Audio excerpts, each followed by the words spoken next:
television lupa nama wujud dia tu.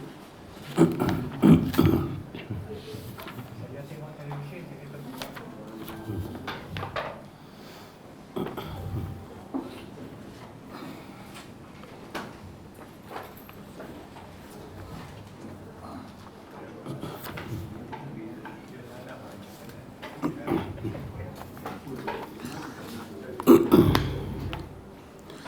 Bismillahirrahmanirrahim.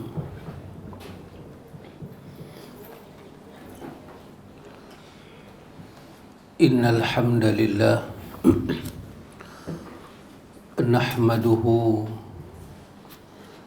wa nasta'inuhu wa nastaghfiruh wa nu'azzimuhu wa nukabbiruh wa nu'minu bihi wa nashkuruh.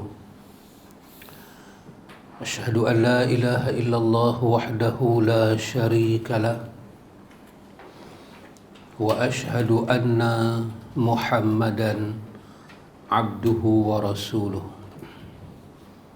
Allahumma ati nafsi taqwaha wa zakkiha Anta khairu man zakkaha Anta waliyuha wa maulaha. Amin Allahumma amin. Amma ba'du. Ikhwatul iman, ikhwatu fid din, a'azakumullah wa uhibbukum fillah. Usikum wa iyaya bitaqwallah faqad faza man ittaqa. Alhamdulillah, ikhwatul iman, dengan limpah kurnia daripada Al-Quddus, daripada Al-Mannan, kita menyambung buku kita ini, iaitu An-Nabiyul Karim Mu'alliman, bahawa Nabi yang mulia, Nabi yang agung, baginda seorang pendidik, seorang pembentuk jiwa manusia dan lahiriah manusia. Itulah yang Allah Ta'ala sifatkan tentang kedudukan baginda dalam ayat dia, wa ma arsalnaka illa rahmatan lil alamin. Ikhwan, kita sambung pada bab yang ketiga lagi. Kita masuk muka surat 35, iaitu dia kata Nabi mengajar para pemuda. Imam Bukhari meriwayatkan daripada Malik bin Al-Huwairith, dari Malik bin Al-Huwairith radhiyallahu anhu, dia berkata, ataina Rasulullah sallallahu alaihi wasallam wa nahnu syababatun mutaqaribuna fa'aqamna 'indahu 'ishrina laylatan wa kana Rasulullah sallallahu alaihi wasallam raqiqan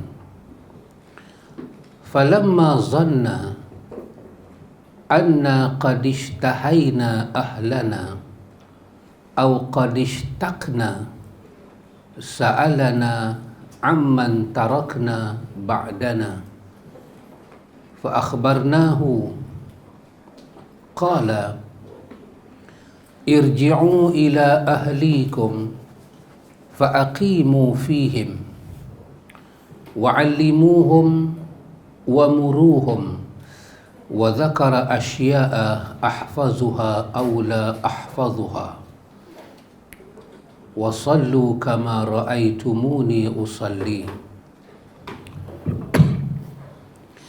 fa idza hadaratis salatu falyu'adhdhin lakum ahadukum wal ya'ummakum akbarukum.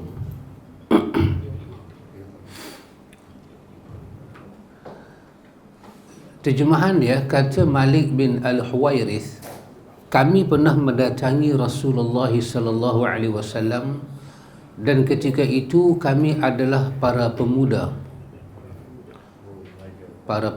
yang usia kami berdekatan. Lalu kami bermukim bersama dengan baginda di Madinah selama 20 hari. Baginda sallallahu alaihi wasallam adalah orang yang sangat lembut. Tak sekala beliau melihat kami begitu menginginkan untuk bertemu keluarga kami atau kami merindukan mereka, baginda pun menanyakan perihal keluarga yang kami tinggalkan. Lalu kami menceritakannya. Baginda bersabda, kembalilah kepada keluarga kalian. Tinggallah bersama mereka, ajarilah mereka dan perintahkanlah mereka. Dan baginda menuturkan beberapa perkara yang dapat aku hafal atau yang tak dapat aku hafal.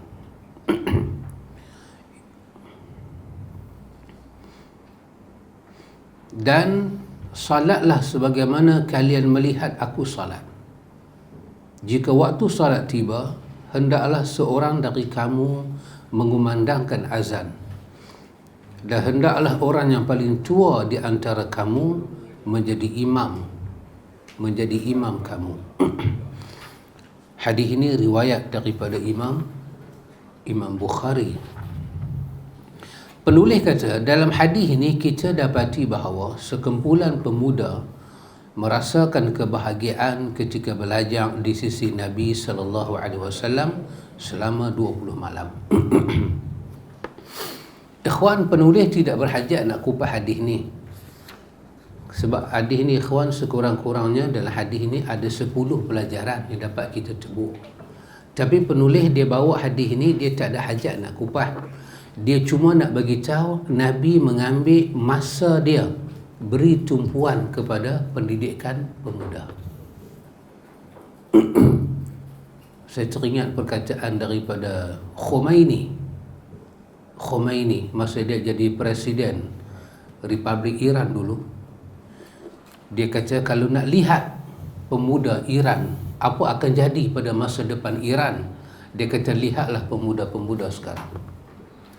Ketika dia balik ke Iran, dia masa Syah Iran halau dia kan, dia keluar daripada Iran. Dia kata dia akan balik ke Iran. Macam mana dia akan balik? Dia kata melalui budak-budak dalam buaian. Dia akan pastikan dia balik melalui tangan budak-budak ni. Tengok-tengok sungguh. Dia ambil budak-budak muda ni, dia asuh, dia didik, akhirnya berlaku kebangkitan. Ya, masa tu dikatakan kebangkitan Islam lah. Berlaku suatu kebangkitan. Orang nak kepada pemimpin yang berjiwa agama. Dia tu dilambangkan kan, satu dunia terkena pengaruh, dan dia semua dunia mana pun kita pergi, mereka akan sebut dia dengan nama Ayatullah Khomeini. Dia tak panggil dia Khomeini, dia panggil Ayatullah Khomeini. Orang panggil gelaran dia. Bukan gelaran kita, gelaran dia. Gelarannya hulu itu Ayatullah, ayat Allah. Imam Khomeini, dia satu daripada ayat Allah, tanda kebesaran Allah. Dan ini bukan gelaran kecil untuk Syiah, gelaran yang besar. Dan ikhwan, kita melihat benda yang sama Nabi sebut di bumi Taif. Benda yang sama Nabi sebut di bumi Taif. Nabi kata daripada sulbi mereka ini akan keluar orang-orang yang menyembah Allah. Tengok, subhanallah. Taif yang dahulunya menjadi tempat batu dilempar kepada Nabi, hari ini Taif menjadi lubuk Islam. Tukar. Maka ada kena mengena dengan hadis yang kita baca ni. Baik. Artinya Nabi mengajak para pemuda tak disisihkan. Cuma saya nak tumpukan sedikit hadis ni ikhwan. Saya kata ada 10 pelajaran, saya nak ambil satu sahaja, iaitu pada perkataan wa kana Rasulullah sallallahu alaihi wasallam raqiqan. Saya nak tumpu di situ sikit. Bila main kuliah seorang macam ni lah Ustaz, seorang tak ada. Tak ada semangat, main seorang. Patut ya nak main seorang. Benar pun main seorang ke? Sengak ya benar. Semua main seorang semua sengak, pakcik sengak. Baik. Ustaz Nan berdua. Nampak sengak, bugar.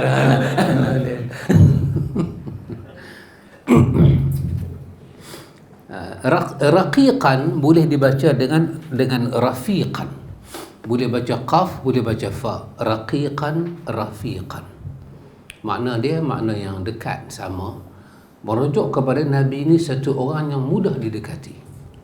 Siapa yang mendekati Nabi lama, tabiat dia, kita duduk dengan satu orang makin kita duduk dengan dia sehari, 2 hari, 3 hari, 4 hari, kita mula akan rasa cemui, kita mula akan kenal sifat-sifat dia, akan keluar. Allah, lama duduk kita nak rasa boring. Tapi Malik bin Al-Huwairis dia kata 20 hari itu, daripada hari pertama nak boleh ke hari ke-20 tu, bertukar hari Nabi makin menjadi rafiq. Nabi makin jadi sahabat kami. Dia senang, kami senang dengan dia. Dia layan kami faham dia, dia faham kami. Dia tak letak kedudukan dia itu sebagai orang yang tinggi dan kami para pemuda sebagai orang yang tak tahu apa, orang yang tak diambil pandangan apa-apa, tidak. Nabi sangat mudah dengan kami. Ikhwan, ini satu daripada apa yang disebut oleh Imam Az-Zahabi dalam hadis yang dia sebut dengan kedudukannya yang hasan. Nabi menyatakan, ayyuhan nas innama ana rahmatun muhdah. Nabi kita manusia, hampa sedar ada aku ni siapa dia? Aku ini adalah rahmat Tuhan, anugerah Tuhan yang dianugerahkan kepada kamu. Aku ini rahmatun muhdah, rahmat yang dihidayahkan kepada kamu, diberi pada kamu. Itu disambut oleh dalam surah Ali Imran, laqad mannallahu 'alal mu'minina idh ba'asa fihim rasulan. Ayat yang Ustaz Nan suka baca tu kan, bahawa Allah sesungguhnya Allah manna, Allah telah memberi suatu anugerah kepada orang yang beriman, iaitu Allah bangkit di tengah mereka seorang Rasul. Dalam 162 Ali Imran Allah sebut macam tu.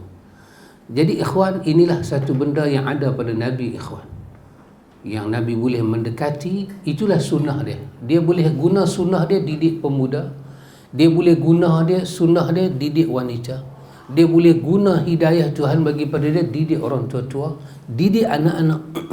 Yang dah kita baca daripada A sampai E tu, Nabi boleh didik orang tua, paman dia. Nabi boleh didik mak menakan dia, bibi dia. Nabi boleh didik sepupu dia yang laki-laki, yang perempuan, kawan dia, yang ni pemuda. Baik, sambung lagi. Kemudian penulis kata Nabi mengajar anak-anak. Imam Ahmad dan Imam Tirmizi meriwayatkan daripada Ibnu Abbas radhiyallahu anhuma, dia berkata, pada satu hari aku dibonceng di belakang Nabi sallallahu alaihi wasallam.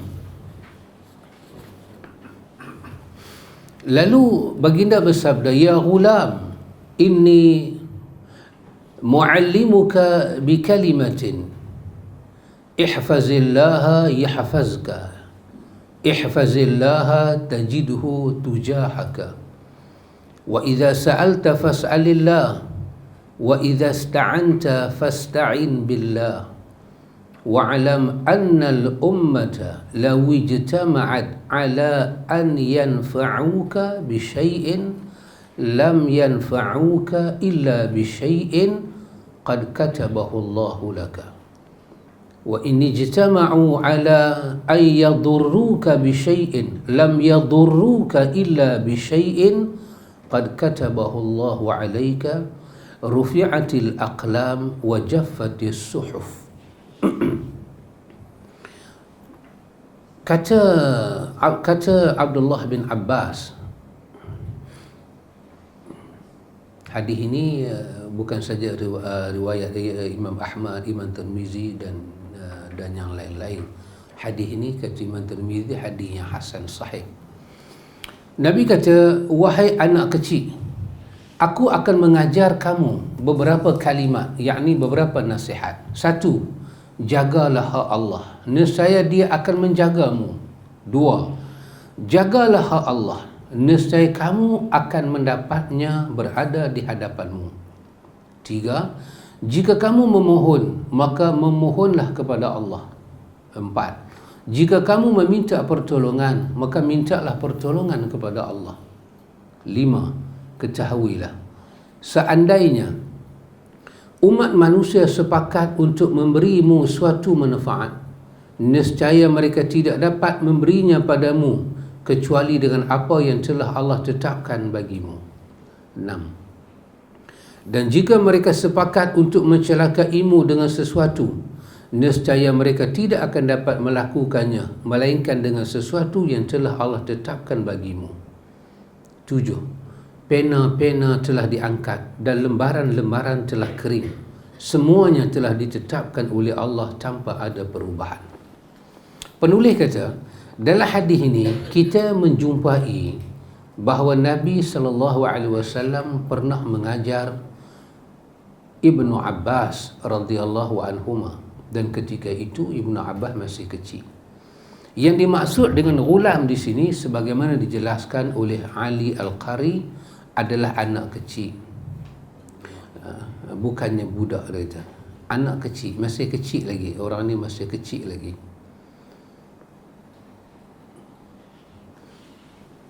Ini lagi satu kita tengok bukti dan dalil kepada kita ikhwan untuk menyatakan bahawa itulah dia Rasulullah. Pendidikan dia tidak meninggalkan siapa pun.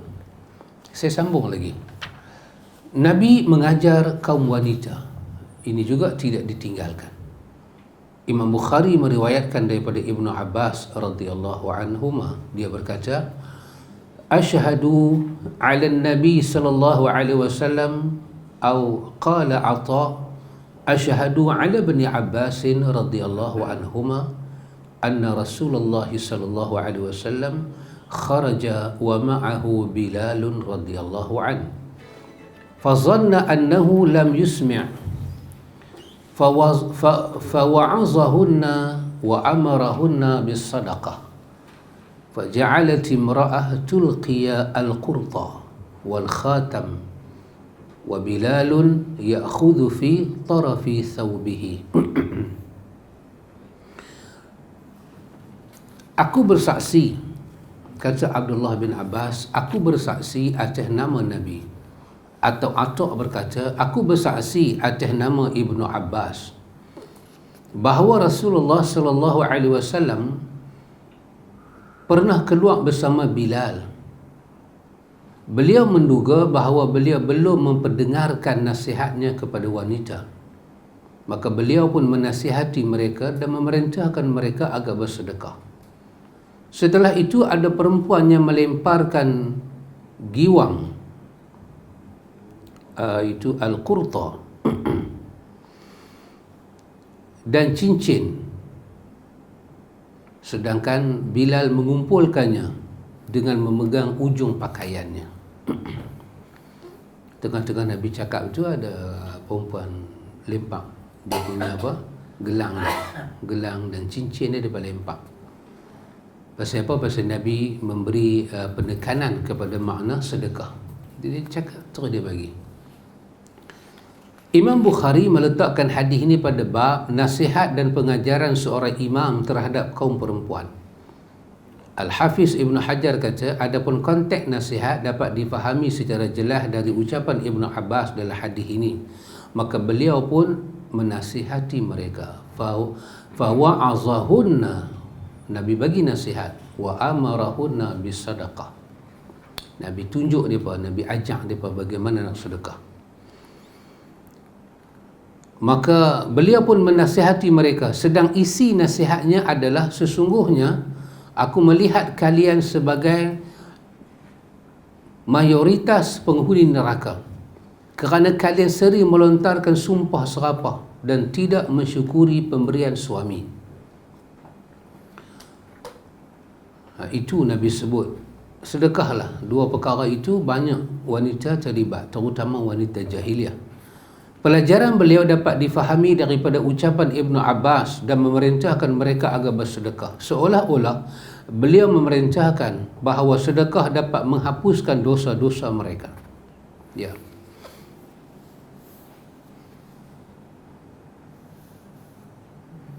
Jadi ini hadis menunjukkan Nabi tidak meninggalkan usaha mendidik para wanita. Kita sambung lagi. Pada hadis lain, Imam Abu Dawud dan Imam At-Tirmizi meriwayatkan daripada Khumaisah binti Yasir daripada neneknya Yusairah radhiyallahu anha, dan dia termasuk perempuan yang ikut berhijrah. Yusairah berkata, Rasulullah bersabda kepada kami, alaikunna bitasbih wa tahlil wa taqdis wa aqidna bil anamili fa innahunna mas'ulatun mustantaqatun wa la taghfulna fatansayna rahmata. Yusairah kata, Nabi kata, rutinkanlah membaca tasbih, tahmid dan taqdis, iaitu subhanallah, subhanal malikil quddus, dan hitunglah bacaan itu dengan ujung-ujung jemari kamu, kerana mereka akan ditanyai dan disuruh berbicara, dan janganlah kalian lalai sehingga kalian melupakan rahmat Allah Ta'ala. Nabi suruh wanita memperbanyakkan tasbih, tahlil dan tahmid, dan Nabi kata kira dengan jari. Nanti jari ni Allah akhirat esok Allah suruh dia bercakap balik. Dan jangan lupa, Nabi kata, wala taghfulna, jangan kamu lalai seharian, jangan ada ruang lalai, tak buat benda ni. Sibuk macam mana pun jangan meninggalkan zikir pada Allah, jangan tinggal zikir pada Allah. Wala taghfulna, jangan ada kelalaian menyebabkan kamu tertinggal zikir pada Allah. Tinggal zikir maksudnya, Nabi kata, tansayna rahmah, kamu melupakan rahmat Tuhan. Hadis ini juga ada banyak pelajaran, tapi penulis tidak berhajat nak berbincang. Maka dalam hadis ini kita dapati bahawa Nabi pernah mengajar sekelompok perempuan, dan itu ditunjukkan oleh perkataan Yusairah radhiyallahu anha. Rasulullah bersabda kepada kami, iaitu kaum wanita. Kita baca lagi, baru kita buat kesimpulan. Dalam hadisnya lain, Imam Abu Dawud meriwayatkan daripada Asma binti Umais radhiyallahu anha. Dia berkata, Rasulullah sallallahu alaihi wasallam bersabda pada aku, maukah kamu aku ajari beberapa kalimat yang dapat kamu baca ketika kesulitan? Al-karbu, ketika kesusahan, bacalah kalimat ini. Dalam kesusahan, dalam kesulitan, bacalah. Iaitu bacalah Allahu Rabbi la usyriku bihi syai'a. Allah adalah Rabbku, aku tidak menyekutukannya dengan apapun. Hadis ini daripada Imam Abi Dawud. Ya, kedudukan hadis ini adalah sahih. Dalam hadis ini kata penulis, kita dapati bahawa Nabi SAW pernah mengajar seorang perempuan, iaitu Asma binti Umais radhiyallahu anha, tentang doa ketika ditimpa kesulitan. Dalam hadis lain disebut bahawa Nabi menjanjikan suatu hari kepada kaum perempuan, Pertemuan itu dilakukan di rumah salah seorang daripada mereka. Di sanalah beliau menyampaikan hadis. Dan khusus riwayat ini Imam Bukhari meletakkannya pada bab perlukah menentukan satu hari secara khusus untuk mengajari kaum wanita dalam Sahih Bukhari. Tengok ikhwan, macam mana Nabi ambil masa dia, Nabi bagi untuk mengajar wanita. Kita baca lagi, ujung baru buat kesimpulan. Nabi mengajar Badui. Badui ni kita nak kata apa? Kita kata geng yang apa? Kan depa ni jenis nomad dah. In our situation lah ni, what we call depa ni satu kumpulan, kita kata geng nobody. Depa ni geng yang apa? Nobody lah. Depa mai kita pun tak bawa untung apa, depa tak mai kat kita pun kita tak rugi apa. Itu kita faham dengan makna. Depa ni tak ada nama, tak ada apa. Tapi tengok, Imam Muslim meriwayatkan daripada Sa'ad radhiyallahu anhu, dia berkata, seorang badui mendatangi Rasulullah sallallahu alaihi wasallam lalu berkata, ajarkanlah aku bacaan zikir yang dapat aku ucapkan. Maka Nabi pun bersabda, bacalah la ilaha illallah wahdahu la syarikalah, Allahu akbaru kabira, walhamdulillahi katsira, subhanallahi rabbil alamin, la hawla wala quwwata illa billahil azizil hakim. Nabi ajak dia baca yang ni. Orang Badui itu kata, semua itu untuk Rabbku, lalu mana untukku? Ni yang kata Badui ni. Maka Nabi berkata ke dia, Nabi kata, katalah, Allahumma ghfirli warhamni wahdini warzuqni. Ya Allah, ampunilah aku, kasihanilah aku, berilah aku petunjuk, dan berilah aku rezeki. Subhanallah. Ini dalam riwayat Imam Muslim. Imam Muslim letak di dalam bab doa zikir, doa dan taubat. Dalam hadis ini kita dapati bahawa adanya kelembutan dan kasih sayang Nabi SAW. Baginda tidak merasa jengkel terhadap pertanyaan orang Badui tersebut. Semua itu untuk Rabbku, lalu mana untukku? Dia tak apa-apa hati lah. Bila sebut puji Allah, dia duduk dengar kalimah jenis tak minta langsung, puji Allah. Dia kata, mana ni, apa ni? Aku minta doa bagi aku minta lain bagi lain. Justru beliau membimbingnya kepada sesuatu yang dicarinya untuk dirinya sendiri dari Rabbnya Azza wa Jalla. Semoga selawat dan salam dari Rabbku tetap atas beliau. Tengok, Nabi tak kita lah ikhwan kan. Orang dah ajak dah, banyak pula punya minta. Kan Nabi tak ada. Ya, dia macam tadi sahabat kata, dia wa kana Rasulullah raqiqan. Dia senang. Makin kita dekati dia, makin nampak dia terbuka. Kita baca lagi. Nabi mengajak mu'allaf. Nabi mengajak mu'allaf. Imam Muslim meriwayatkan dari Abu Malik Al-Ashja'i, daripada ayahnya radhiyallahu anhu, dia berkata, ketika seorang laki-laki masuk Islam, Nabi mengajarkannya salat, kemudian menyuruhnya agar berdoa dengan kalimat berikut, Allahumma ghfirli warhamni wahdini wa'afini warzuqni.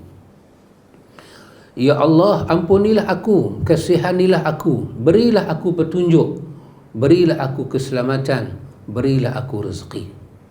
Dalam hadis ni kata penulis, kita dapati bahawa Nabi SAW selalu mengajar orang yang baru masuk Islam kebaikan. Itu dia ikhwan. Kita baca. Ini kita masuk tajuk yang keempat dah, memanfaatkan kesempatan dan momentum. Nabi akan memanfaatkan. Baik ikhwan, kita tengok daripada Nabi mengajak para pemuda, mengajak anak-anak, mengajak kaum wanita, mengajak Badui, mengajak orang masuk Islam. Semuanya Nabi mendekati dengan sunnah dia. Tengok macam Nabi ajak wanita. Saya tak tahu nak bayang kalau Nabi ajak wanita, macam mana kita nak faham Nabi mengajak wanita. Wanita tu boleh tanya pada Nabi, Nabi boleh apa? Boleh jawab soalan dia, dia boleh cabut gelang dia, dia boleh lempak kepada Nabi. Cuma Nabi tak bangkit pergi kutip, Nabi suruh Bilal pergi kutip. Hadis tu bagi gambaran kepada kita, huwa Rasulullah. Dia bukan bercampur dengan sahabat laki-laki saja, bahkan dia campur dengan semua orang. Semua orang. Kita begitulah kita macam kita lah. Kita macam kita. Ada kita main kuliah tengok wanita duduk di belakang, dia kata bertirai boleh tak? Kita cara kita macam tu pula. Tengok wanita ada, dia kata wanita boleh letak another building lah. Muka perempuan ni tak mau tengok langsung. Sedangkan huwa Rasulullah. Ada orang Yahudi panggil Nabi makan kenduri, Nabi tanya, panggil bini aku tak?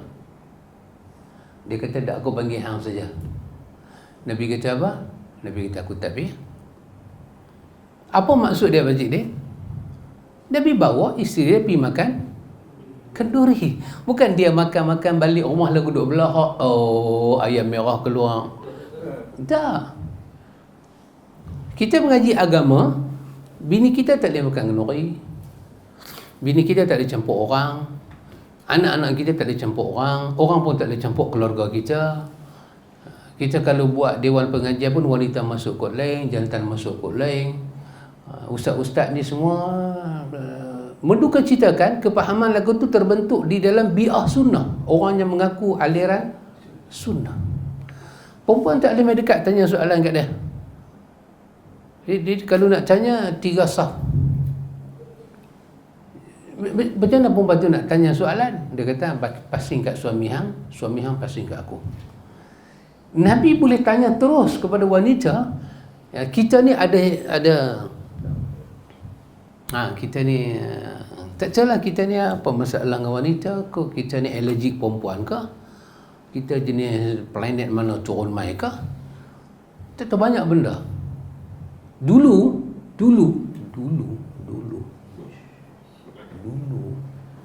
Ustaz nak ingat dulu Islamic walimah, wanita makan kemah asin, laki-laki makan kemah. Yang tu dikatakan kenduri Islam.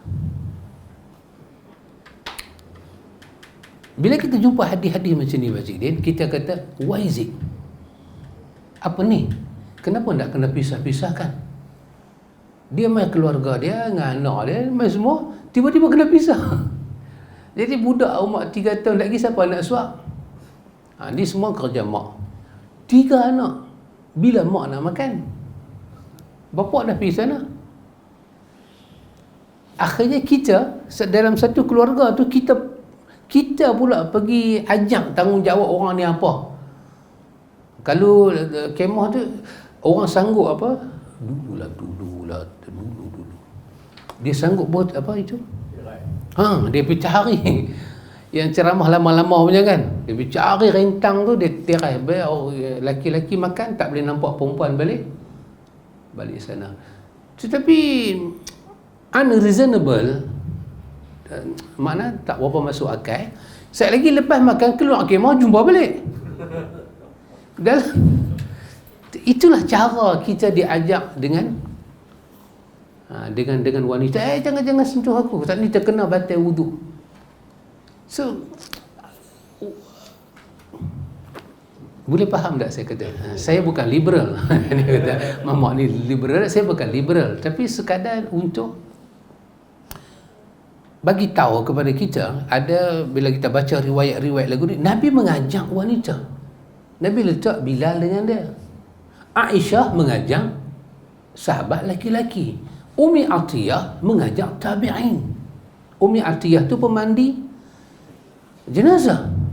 Nabi ajak dia. Dia ajak sahabat Muhammad bin Sirin mengaji dengan Umi Atiyah. Subhanallah. Dia bukan masalah tirai, dia ialah mungkinlah ada tirai kerana itu tamadun mereka, tapi daripada lafaz Nabi itu tirai-tirai ini tidak diperlukan. Di depan Masjidil Haram orang sembahyang, perempuan satu juzuk, jantan satu juzuk dia bagikan, tak ada tirai pun, dia bubuh kon putih itu saja, dia bubuh. So kita bila perempuan berotot sikit, Allah, batal wuduk saya. Pasal apa Cik Ramli? Kutu babi. Allah, batal wuduk saya. Bolehkah saya masuk dalam sikit? Kan sajalah bagi panas kita sejuk. Laki-laki dengan perempuan tersentuh kulit. Bila tersentuh kulit, apa sebenarnya isu di situ? Bersentuh kulit ni isu dia apa? Isu dia batal yang sembahyang ke? Isu dia dosa. Itu sajalah nak dibincangkan. Kalau dosa, Quran bagi tahu kepada kita. Ayat 5 daripada surah Al-Ahzab. Yang Tuhan nak kira dosa ni apa dia? Quran kata ta'ammadat qulubukum, yang disengaja oleh hati kamu. Itu Allah tulis dosa. Saja touch. Pasal apa? Pasal yang Quran kata wala taqrabu zina, dia nak langgar ayat tu. So dia touch itu bukan pasal apa? Bukan pasal satu benda perlu. Macam perempuan tu bawa barang, nampak macam nak sengit. So dia touch berlaku. Oh, teringat hadis. Nanti ada besi tu dibakar dalam neraka, dia cucuk atas tapak tangan kita. Aduh, kita nak kena. Kita lepas perempuan tu. Suddenly kita lepas, berkecai benda tu. Brum, benda dibawa tu berkecai. Lebih baik benda tu berkecai daripada tangan aku nak kena tusuk besi dalam neraka. Wow, dahsyatnya Islam kawan ni.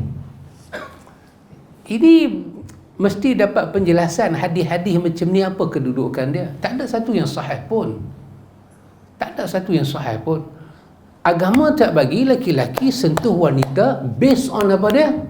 Mendekati zina. Itu saja. Dan saya fikir, bukan kata saya fikir Pakcik Din, kita semua boleh fikirkan, fikir Pakcik Din. Fikirlah senang lah. Saya cuba nak jadi orang baik. Ni bulan Sapak ni Pakcik Din. Ini 9 Sapak dah silap saya. Sentuh mendekati zina ni sentuh macam mana Abang Man? Takkan sentuh khalayak macam doktor.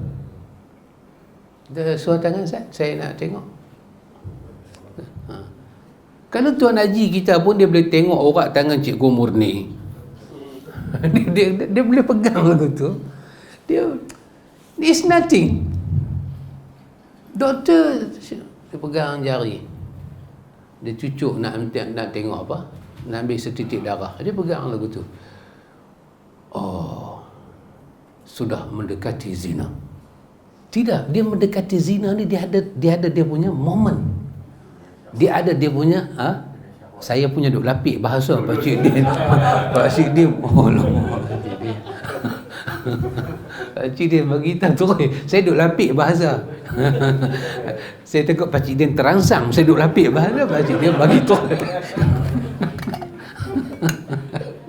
Apa duk lapik-lapik saya Pakcik Din memang betul. Menyiarkan.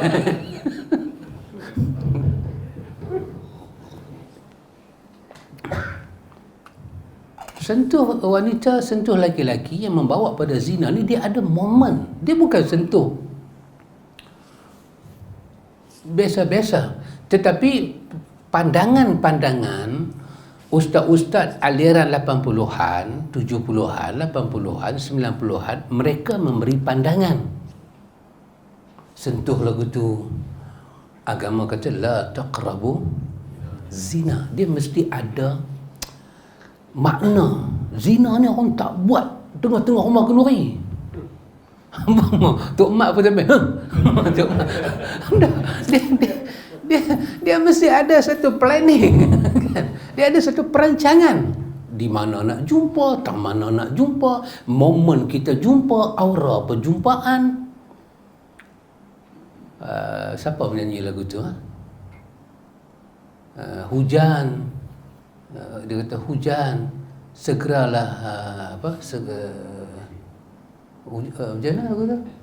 Hujan, jangan turun lagi. Aku telah nanti saat pertemuan ini. Siapa menyanyi, Muhammad? Uji Rashid. Rashid apa mana? Tapi dia dengan satu hero menyanyi, dua orang menyanyi. Amir. Dia begitu hujan, berhentilah hujan, jangan hujan lagi. Pasal apa? Pasal lama dah nak tunggu, nak pergi jumpa tu bawah pohon bambu. Itu siapa kata? Itu lagu lain tak? Di bawah pohon bambu. Ya, yang pakai selendang tu. Hermantino, itu sebut kan? Hermantino. Di bawah pohon bambu tu, dia nak pergi, tiba-tiba hujan. Memang tak boleh pergi. Dia bukan jumpa tepi jalan. Kadang-kadang ada orang tua kampung, dia agak begitu kasar sikit. Dia jumpa kawan dia perempuan lama, dia tampak bau. Dia bagi, aku ingat mampu dah. Tapi bau dia bagi. So based on adab, kita bolehlah kata tak beradab. Tapi based on kita nak kata dia terlibat dengan dosa, dah itu banyak dia punya benda nak kena tengok. Jadi Nabi tak sentuh wanita pun. Nabi tak sentuh wanita pun, dan Nabi pun tak suruh kita pergi sentuh. Tetapi sebahagian daripada tabiat kita berjumpa khalayak manusia ni kadang-kadang berlaku. Sentuhan, kita serah sesuatu, dia ambil sesuatu, kita nak angkat benda, berselisih macam kita kita nak pergi sana, jalan kita agak terowong tu kecil, kita nak pergi, kadang-kadang kita terberetuh. Jenah tu astagfirullah, aku mengaji sunnah, pergi beretuh pula, astagfirullah. Tidaklah begitu heavy macam tu. So kita tengok ini semua, tak perlulah sampai buat kenduri kemah, nak kena buat asin. Wanita di anak panah melilau perempuan tu nak kena masuk. Jantan pergi kot tu. Jadi saya fikir masjid nak kena ada dua arah. Perempuan masuk ke sini, jantan nak kena masuk. Rasanya tidaklah diperlukan sebegitu. Cuma kita didik umat kita ni beradab. Itu sajalah. Kita pegang kepada adab kita. Sudah cukup. Orang Melayu ni mempunyai adab-adab yang begitu berjuruh molek. Kita ada adab yang laqad khalaqnal insana fi ahsani taqwim. Adab kita bagus. Ada adab. Dan anda tengok Nabi layan orang yang tidak ada nama, tidak ada harta, tidak ada kedudukan. Nabi boleh ajak dia doa. Orang baru masuk Islam, tentulah banyak persoalan dia. Kita bagi orang masuk Islam, lepas tu kita ada benda-benda penting orang masuk Islam ni kita kena ajak, terutama sifat solat, sifat wuduk macam Ustaz Nando ajak. Kan? Bila dia masuk Islam, benda penting dia kena tahu ibadat pada Allah. Bukan benda penting dia kena fikir dia kena Islamkan keluarga dia, tidak. Dia kena masuk dalam fardu ain sebagai orang Islam, mukallaf.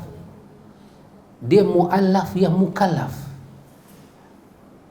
Dah jadi orang Islam, Allah lembut hati dia jadi orang Islam, dia nak kena komit, iltizam diri dia dengan, dia nak kena bagi sebati, mesra diri dia dengan rukun Islam, rukun iman.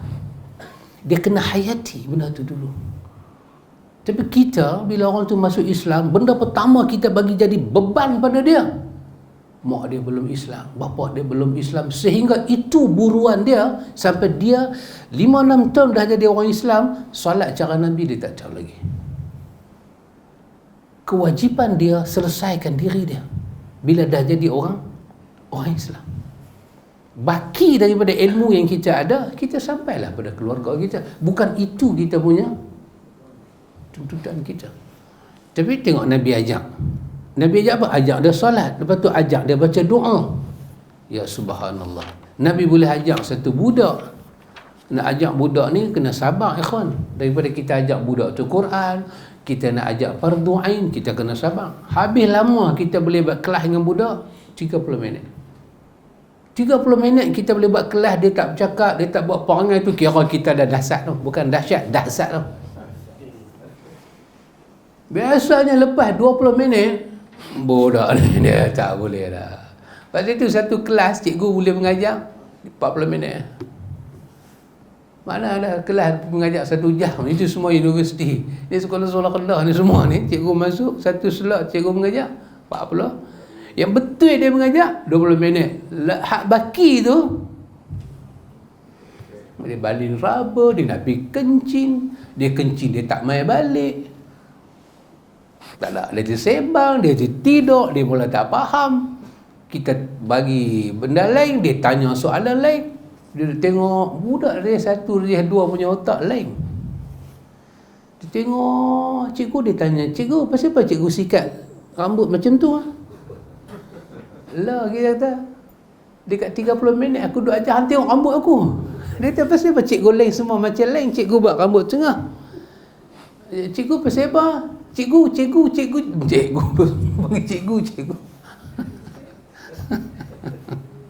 Kita ajak dia. Awak kamu tak tulis nak balik. Awak kamu tak tulis nak balik. Tulislah nak balik.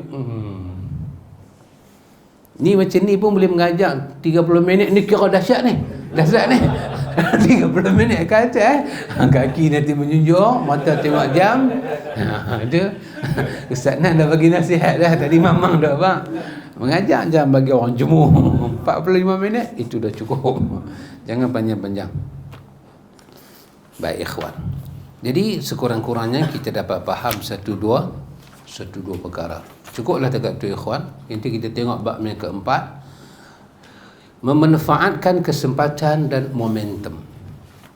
Apa dia nak cerita? Nabi tak mana ada kesempatan, Nabi akan guna itu untuk menjadi suatu pendidikan, menyampaikan ilmu. Kesempatan rumah kenduri ke, kesempatan rumah mayat ke, kesempatan tak mana-mana boleh menyampaikan ilmu, Nabi akan sampaikan ikhwan. Kita kalau pergi mancing, kita dah habis dah semua ni, kosong dah, kira kita nak mengai. Kita tak ada nak sembang pasal hadis, tak ada. Pasal kita kalau cakap banyak, ikan lari. Kita masa mengaji pula kita sembang, ikan pula tak lari. Masa mengaji sembang, masa mengai Islam. Itulah beranak hari apa betul lah. Wallahu ta'ala a'lam.